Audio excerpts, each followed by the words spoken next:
Konsep ibadah. Pengertian ibadah.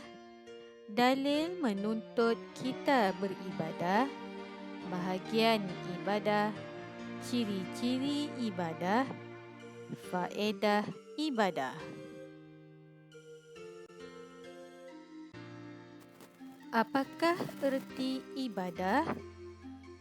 Ibadah bermaksud pengabdian dan penyerahan diri sepenuhnya kepada Allah Subhanahu wa Ta'ala, hasil daripada akidah dan keimanan kepada Allah Subhanahu wa Ta'ala. وَأَنِيبُوا إِلَى رَبِّكُمْ وَأَسْلِمُوا لَهُ. Maksudnya, dan kembalilah kamu kepada Tuhan kamu dengan bertaubat, serta berserahlah bulat-bulat kepadanya. Surah Az-Zumar ayat 54. وَمَنْ أَحْسَنُ دِينًا مِّمَّنْ أَسْلَمَ وَجْهَهُ لِلَّهِ وَهُوَ مُحْسِنٌ. Maksudnya, dan tidak ada yang lebih baik agamanya daripada orang yang menyerahkan dirinya kepada Allah dengan ikhlas, sedangkan ia berusaha mengerjakan kebaikan. Surah An-Nisa ayat 125.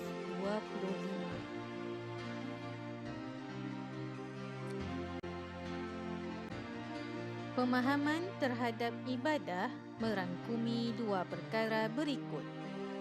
Pertama, komitmen dengan apa yang telah disyariatkan oleh Allah Subhanahu wa Ta'ala berdasarkan seruan Nabi Muhammad SAW, sama ada dalam bentuk perintah atau larangan, hukum halal atau haram.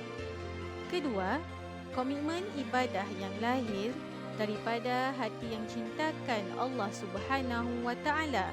Tiada lain yang layak dicintai selain daripadanya.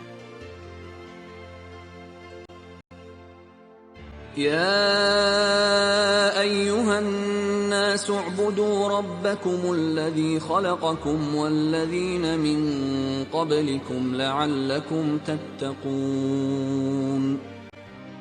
Maksudnya, wahai sekalian manusia, beribadatlah kepada Tuhan kamu yang telah menciptakan kamu dan orang-orang yang terdahulu daripada kamu, supaya kamu menjadi orang-orang yang bertakwa. Surah Al-Baqarah ayat 21. Berapakah bahagian ibadah? Ibadah terbahagi kepada dua bahagian. Pertama, ibadah khusus.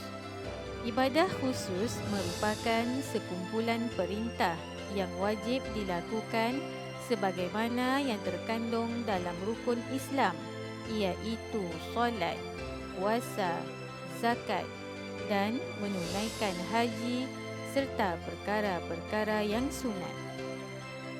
Kedua, ibadah umum.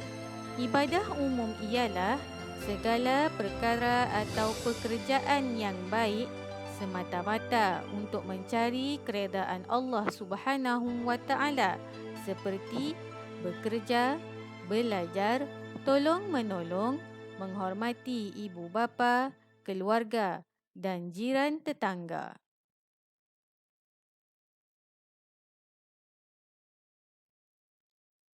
Apakah ciri-ciri ibadah? Ibadah dalam Islam sangat luas dan meliputi setiap aktiviti kehidupan manusia. Ciri-ciri ibadah adalah: pertama, ikhlas kepada Allah Subhanahu wa Ta'ala. Kedua, sempurna syarat dan rukun. Ketiga, secara terus dan tidak memerlukan perantaraan. Keempat, peribadatan tidak terbatas di tempat-tempat tertentu. Kelima, menepati kehendak syariat.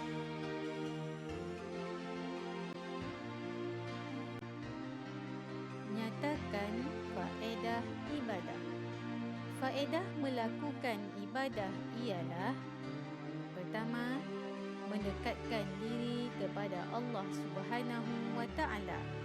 Kedua, menguatkan dan menenangkan jiwa. Ketiga, memenuhi keperluan rohani sebagaimana keperluan makanan dan minuman kepada jasad. Keempat, merapatkan hubungan sesama manusia.